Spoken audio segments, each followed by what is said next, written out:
Hello বন্ধুরা, কেমন আছেন সবাই? আবারও চলে আসলাম আপনাদের মাঝে নতুন একটা রেসিপি নিয়ে। তো এখন বর্তমানে পাকা আমের সিজনটাই বেশি, তাই সবসময় কি পাকা আমই খাবেন? মাঝে মাঝে নতুন একটা রেসিপি শেখার চেষ্টা করেন। তাই আমি আজকে পাকা আম দিয়ে এত সুন্দর একটা কেক বানিয়ে ফেললাম। দেখেন কালারটা কত সুন্দর চলে আসছে। কোনো কালার ফুটের প্রয়োজন নাই, তাই এমনিতে কালার চলে আসবো। তাই সবাই এখনও যারা খান নাই তাড়াতাড়ি ট্রাই করেন, দেখেন কেমন হয়। তাই আমি খেয়ে দেখি কেমন লাগতেছে। তাই মাশাআল্লাহ, এখন আমি কেকটা বানানোর জন্য শুধুমাত্র একটা আম দিয়ে যথেষ্ট, বেশি আমের দরকার নাই। আমি একটা আম নিয়ে নিলাম।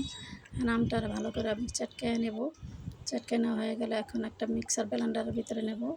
মিক্সার ব্লেন্ডারের ভিতরে ব্লেন্ডার করলে কি যে আমটা যে আঁশাশ আছে ওই আঁশাশটা থাকবে না, সুন্দর একদম পারফেক্ট মিহিম হয়ে যাবে। তাই পাকা আমটা এমনি মিষ্টি লাগে, তাই আমি 1 কাপ চিনি দিলাম। বেশি চিনি দেওয়ার প্রয়োজন নাই, তারপরে যে যেরকম মিষ্টি খায় সেরকম চিনি দিলেই চলবে। তাই আমি এখন শুধু মিক্সার ব্লেন্ডারে মিক্স করে নেব। সুন্দর একবারে পারফেক্ট, দেখেন কত সুন্দর মিক্স হয়ে গেল। কোনো চালনি দিয়ে চালানোর কোনো প্রয়োজন নাই, এমনিতেই সুন্দর হয়ে যাবে। কত সুন্দর গলে গেছে দেখছেন, কোনো আশ্বাস কিন্তু একবারেই নাই। তারপর এখন আমি যে কেকটা বানাবো, আমি উপকরণটা সব একসাথে মিক্স করে নেব। তারপর দিয়ে দিলাম আমি 1 কাপ ময়দা। তারপরে দিয়ে দেবো সামান্য বেকিং পাউডার, বেকিং সোডা। তারপর সামান্য দিয়ে দেবো স্বাদের জন্য একটু লবণ। লবণটা দেওয়া হয়ে গেলে সবটি উপকরণ একসাথে মিক্স করে নিতে হইব। ভালোভাবে মিক্স করা হয়ে গেলে তারপর যে আমটা আমি ব্লেন্ডার করে রাখছিলাম ওই আমটা দিয়ে দেবো। সবটি আম একসাথে দিতে যাবেন না, হয়তো দেখা যায় আপনার কাইটা অনেকটা নরম হয়ে যাবে। তাই কিছুটা অর্ধেক দিয়ে কাইটা বানানোর চেষ্টা করবেন। তাই আমি অর্ধেক দিয়ে দিলাম। এখন ভালোভাবে লাড়ে নিতে হবে। তারপরে আবার দিয়ে দেবো পুরোটা, যতটুকু বাকি আসলে ওইটাও দিয়ে দেবো। এখন ভালোভাবে আবার মিক্স করতে হবে।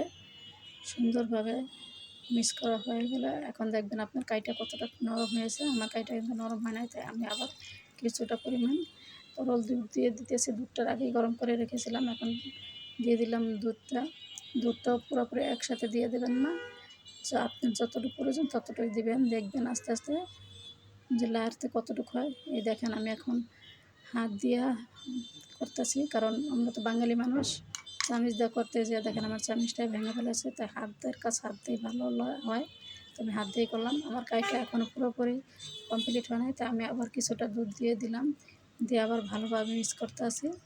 এখন মিক্স করা হয়ে গেলে দেখেন কত সুন্দর একটা পারফেক্ট হয়ে গেছে কাইটা। তারপরে যে কেক বানাবেন একটা বাটি, ওই বাটির ভিতরে ভালোভাবে তেলটা মালিশ করে নেবেন। এখন আমি একটা দিয়ে দিলাম সাদা পেপারের উপর ওই কাইটা পুরোটাই ঢাইলা দিয়ে দিবেন সুন্দরভাবে। কত সুন্দর একটা কালার চলে আসছে দেখছেন, মনে হয় কতটা ফুড কালার দিয়েছি, কোনো ফুড কালার দেওয়া হয় নাই, এমনিতে কালার চলে আসছে।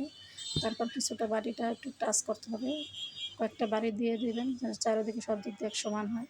তো আমি কালারের জন্য কিছুটা বাদাম দিয়ে দেবো, একটু সুন্দর কালার জানি চলে আসে সেই জন্য। দেখেন এখন মনে হয় এত সুন্দর একটা কালার চলে আসছে, দেখলে মনটা ভরে যায়। তাই আমি চুলার ভিতরে একটা দিয়ে দিলাম, একটা বড় একটা পাতিলার উপরে স্ট্যান্ড দিয়ে দেবেন। তারপর দিয়ে দেবেন ঢাকনা দিয়ে ঢাকা 20 মিনিট পরে এসে দেখবেন, দেখেন মাশাআল্লাহ কত সুন্দর কালার চলে আসছে।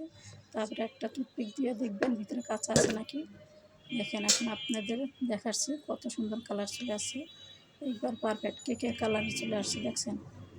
মাশাআল্লাহ কত সুন্দর, কেকটা অত ফুলে নাই, তারপরে মাশাআল্লাহ কালারও চলে আসছে। তাই ভিডিওটা যদি ভালো লাগে তাই কমেন্ট করে জানাবেন।